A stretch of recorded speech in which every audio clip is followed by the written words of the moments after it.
എല്ലാവർക്കും നമസ്കാരം. ബഹുമാനപ്പെട്ട അധ്യാപകരെ, പ്രിയപ്പെട്ട കൂട്ടുകാരെ, ഇന്ന് നവംബർ 14 ശിശുദിനം. കുഞ്ഞുങ്ങളെ ജീവനത്തിൽ സ്നേഹിച്ച നമ്മുടെ പ്രഥമ പ്രധാനമന്ത്രി ജവഹർലാൽ നെഹ്റുവിന്റെ ജന്മദിനം. തൊപ്പിയും നീണ്ട ജിബ്ബായും അതിലൊരു ചുവന്ന റോസാപ്പൂവും പുഞ്ചിരിക്കുന്ന മുഖവുമുള്ള ചാച്ചാജി എന്ന പേരിൽ അറിയപ്പെടുന്ന നെഹ്റു കുട്ടികളാണ് സമൂഹത്തിന്റെ കരുത്ത് എന്ന് വിശ്വസിച്ചിരുന്നു.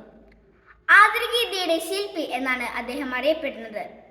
അദ്ദേഹം ഒരു നല്ല എഴുത്തുകാരനും പ്രാസംഗികനുമായിരുന്നു. ഇന്നത്തെ കുട്ടികളാണ് നാളത്തെ ഇന്ത്യയെ വാർത്തെടുക്കുക. നമ്മൾ അവരെ എങ്ങനെ വളർത്തിക്കൊണ്ടുവരുമോ അതിനനുസരിച്ചിരിക്കും രാജ്യത്തിന്റെ ഭാവി എന്നാണ് നെഹ്റു ഒരിക്കൽ പറഞ്ഞത്. സ്വാതന്ത്ര്യ സമരകാലത്ത് അദ്ദേഹം ജയിലിൽ നിന്നും തന്റെ മകൾ ഇന്ദിരാഗാന്ധിക്ക് അയച്ച കത്തുകൾ വളരെ പ്രശസ്തമാണ്. ആ കത്തുകളാണ് പിന്നീട് ഒരച്ഛൻ മകൾക്കയച്ച കത്തുകൾ എന്ന പേരിലുള്ള പുസ്തകമായി മാറിയത്. എല്ലാ കുട്ടികൾക്കും വിദ്യാഭ്യാസം ലഭ്യമാക്കാൻ അദ്ദേഹം ശ്രമിച്ചു. പ്രാഥമിക വിദ്യാഭ്യാസം പൂർണ്ണമായും സൗജന്യമാക്കി.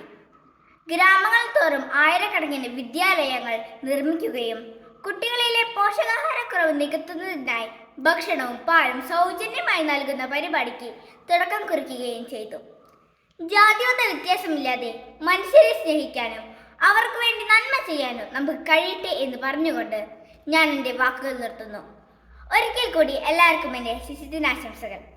നന്ദി.